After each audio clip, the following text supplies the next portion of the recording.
नमस्कार। आप सभी का स्वागत है और आप देख रहे हैं अपना यूट्यूब चैनल रीमेक इटपाट। आज हम लोग अतीत से वर्तमान भाग 2 जो इतिहास की पुस्तक है और वर्ग 7 में जो पढ़ाई जाती है सरकारी विद्यालयों में, उसके प्रमुख प्रश्नों को हम देखेंगे। यानी प्रमुख प्रश्नों को कहें, यूँ कहें तो महत्वपूर्ण तथ्यों को, यानी पाठ के बीच से निकाली गई अमृत को। आइए शुरू करते हैं और हम आज पाठ 4 को देखेंगे। और पाठ 4 का शीर्षक है शक्ति के प्रतीक के रूप में वास्तुकला, किले एवं धार्मिक स्थल। आइए देखते हैं महत्वपूर्ण तथ्य। महाबोधि मंदिर बोध गया में। ये महाबोधि मंदिर जो है ये कहाँ है? आपको बोध गया में। लिंगराज मंदिर ओडिशा के भुवनेश्वर शहर में स्थित है। लिंगराज मंदिर जो है ये सोमवंशी राजा आयाति केसरी ने बनवाया था। किसने बनवाया था ये लिंगराज मंदिर? सोमवंशी राजा आयाति केसरी ने। नागर और द्रविड़ शैली एक स्थापत्य कला शैली है। नागर और द्रविड़ शैली जो है क्या है? एक स्थापत्य कला शैली है। प्राचीन मंदिरों का निर्माण मुख्यतः नागर और द्रविड़ नामक दो शैलियों में हुई है। आगे देखते हैं जगन्नाथपुरी जो मंदिर कही जाती है, यानी जगन्नाथ मंदिर कहाँ है? पुरी में है। ये पुरी कहाँ है? उड़ीसा में है। खजुराहो मंदिर कहाँ है? मध्य प्रदेश में है। चूंकि मंदिरों का जिक्र है, चूंकि स्थापत्य कला के बारे में इस पाठ में पढ़ना है, तो आइए देखते हैं। खजुराहो के मंदिरों का निर्माण आपको 950 ईस्वी से लेकर 1050 ईस्वी के बीच इन्हीं मैंने चंदेल राजाओं के द्वारा कराया गया था। यानी ये जो इतने दिनों के बीच में जो ये आपको है, चंदेल राजाओं के द्वारा ही कराया गया था। ठीक है ना? उसमें कई शासक उसके मिलके कराया था। तो खजुराहो को मंदिर के बारे में पूछा जाता है कि इसका निर्माण किसने कराया था, तो आपको उत्तर में ऑप्शन आता है चंदेल राजाओं के द्वारा। जगन्नाथ मंदिर और खजुराहो के मंदिर का निर्माण नागर शैली में हुआ। ये बहुत महत्वपूर्ण टॉपिक्स है और महत्वपूर्ण आपको प्रश्न इसमें मिलेंगे। आप अगर वीडियो देख रहे हैं तो लाइक जरूर कीजिए, क्योंकि लाइक आप मेरे लिए नहीं कर रहे हैं, आप उन विद्यार्थियों के लिए कर रहे हैं, उन अभ्यर्थियों के लिए कर रहे हैं जो परीक्षा की तैयारी कर रहे हैं। कारण है कि लाइक करने से वीडियो की रीच उन तक पहुँचेगी, नहीं तो बहुत कम लोगों तक चीज़ें पहुँच पाती है। तो मेरी मेहनत तभी सार्थक होगी जब आप ये आगे तक ज़्यादा पहुँचे। ऐसी मान्यता है कि जगन्नाथ मंदिर का निर्माण 12वीं शताब्दी में पूर्वी गंग राजवंश के राजा अनंत वर्मन चोडगंग देव द्वारा कराया गया था। यह जगन्नाथ मंदिर का निर्माण जो था 12वीं शताब्दी के पूर्वी गंग राजवंश के अनंत वर्मन चोडगंग देव द्वारा कराया गया था। क्लियर है? चलिए आगे देखते हैं।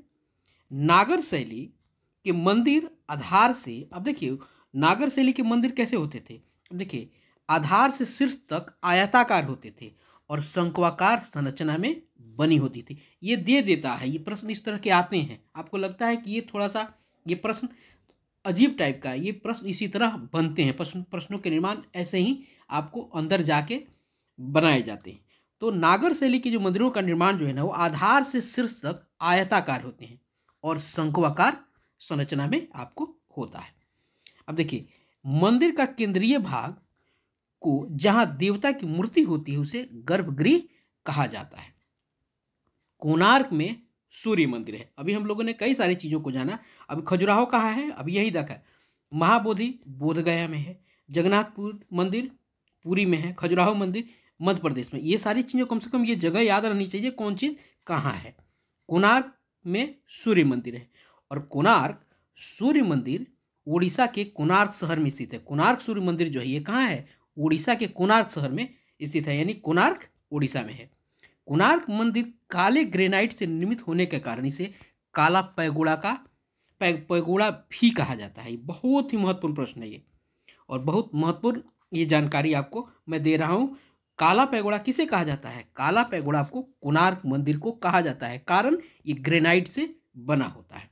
आइए आगे देखते हैं। कोणार्क मंदिर गंगा वंश के राजा नरसिंह देव प्रथम के द्वारा क्या कराया गया था? उसका निर्माण कराया गया था। क्लियर है आपको? कोणार्क मंदिर का निर्माण गंगा वंश के राजा नरसिंह देव प्रथम के द्वारा कराया गया था। दक्षिण भारत में मंदिर स्थापत्य कला की द्रविड़ शैली का विकास हुआ। अब देखिए दक्षिण भारत में मंदिर स्थापत्य कला की द्रविड़ शैली का विकास हुआ। ये द्रविड़ शैली जो है ये दक्षिण भारत से संबंधित है और वहाँ जो भी मंदिर निर्माण हुए वो द्रविड़ कला में आपको हुए। द्रविड़ शैली की विशेषता थी कि गर्भगृह के ऊपर कई मंजिलों का आपका निर्माण होता था, जिनकी संख्या 5 से 7 होती थी। अब देखिए कुछ ऐसी शैलियाँ हैं जिसमें होता क्या है कि आपको आयताकार बनेगा, बाद में ऊपर शंकुआकार होगा। जैसे हमने ऊपर नागर शैली के बारे में पढ़ा। नागर शैली में हमने देखा कि आपको ये आयताकार होता है तो ऊपर शंकुआकार होता है, लेकिन अब गर्भगृह के ऊपर शंकु के कंडीशन में बन जाता है। लेकिन द्रविड़ शैली में क्या होता है, जो द्रविड़ शैली में होता क्या है कि जहाँ गर्भगृह होता है उसके ऊपर भी मंजिलों का निर्माण होता है, और मंजिल 5 से 7 मंजिल तक होती है। ये कुछ अंतर है ये मंदिर स्थापत्य कला और भवन निर्माण स्थापत्य कला के व्यवस्था में। द्रविड़ शैली के मंदिरों में एक प्रवेश द्वार होता है जिसे गोपुरम आपको कहा जाता है। मंदिर ये द्रविड़ में यह एक विशेषता है कि उसमें एक मुख्य द्वार जो होता है, प्रवेश द्वार, उसको कहा जाता है क्या, गोपुरम। मीनाक्षी मंदिर मदुरई में यानी तमिलनाडु में है। मदुरई कहाँ है, तमिलनाडु में है। और मीनाक्षी मंदिर का निर्माण पांड्य शासकों ने करवाया था। क्लियर है। ये सारी चीज़ों को आपको याद करके रखना है, ये सारी बहुत ही महत्वपूर्ण तथ्य हैं। अब देखिए मीनाक्षी मंदिर कहाँ है, मदुरई तमिलनाडु में है और पांड्य शासकों ने करवाया था। उसी तरह बृहदेश्वर मंदिर कहाँ है, तंजौर में, और तंजौर भी आपको तमिलनाडु में है। मीनाक्षी मंदिर आपको भी तमिलनाडु में, बृहदेश्वर मंदिर भी तमिलनाडु में। अब मीनाक्षी मंदिर, बृहदेश्वर मंदिर द्रविड़ शैली से निर्मित है। ये जो मीनाक्षी मंदिर है और बृहदेश्वर मंदिर है, ये कौन सी शैली में है, द्रविड़ शैली में है। अब बृहदेश्वर मंदिर का निर्माण चोल शासक राजा राजदेव ने अपने देवता राजा राजेश्वरम की उपासना के लिए करवाया था। किसने करवाया था, राजा राजदेव ने। ठीक है, राजराज प्रथम भी उसको कहा जाता है। चलिए आगे देखते हैं। भारत में बनने वाली पहली मुस्लिम उपासना स्थल कुब्बत उल इस्लाम मस्जिद है। भारत में बनने वाली पहली मुस्लिम उपासना स्थल क्या है, कुब्बत उल इस्लाम है। और आगे है कुब्बत उल इस्लाम दिल्ली के कुतुब मीनार परिसर में है। यह है कहाँ, ये कहाँ है, कुतुब मीनार परिसर में है।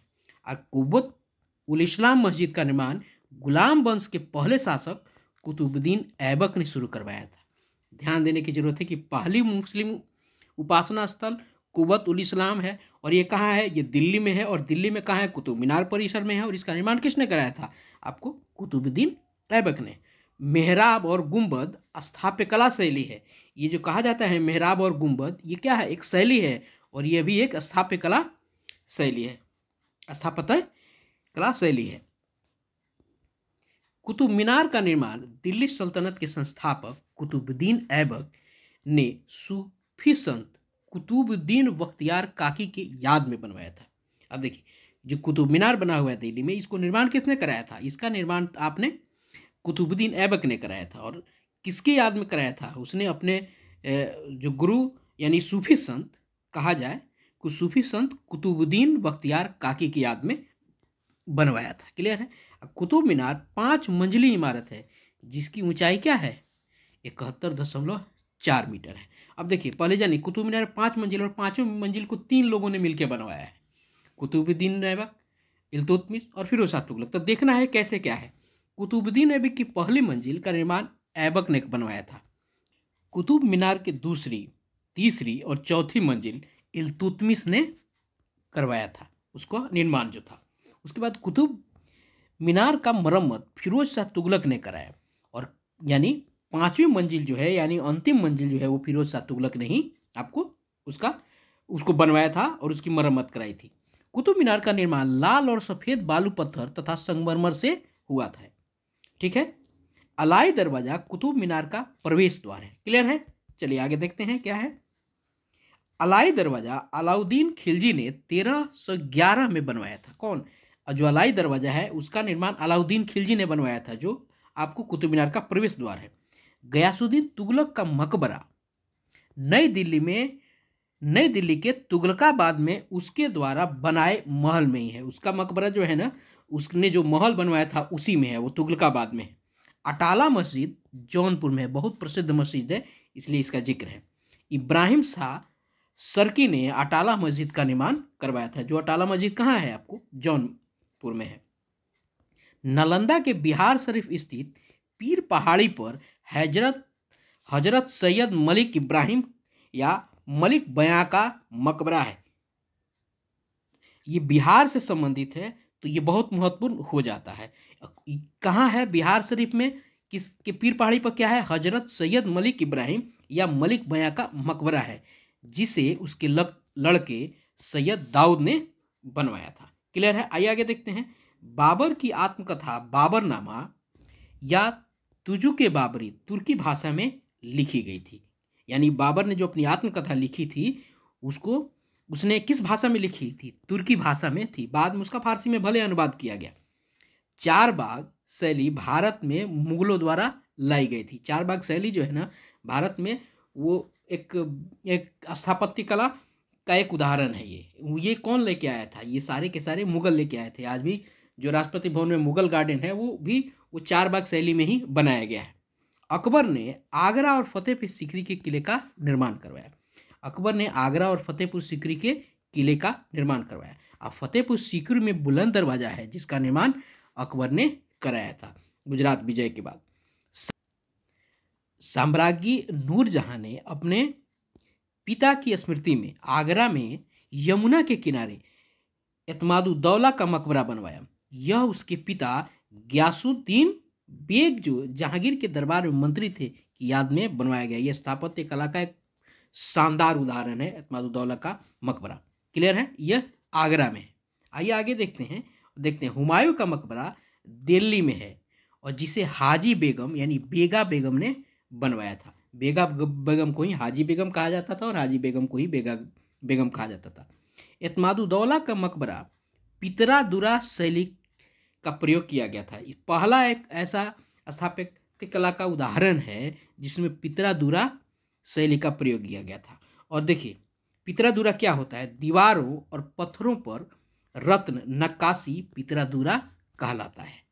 लाल किला का निर्माण शाहजहां ने करवाया और लाल किला लाल बलुआ पत्थर से बनवाया गया था।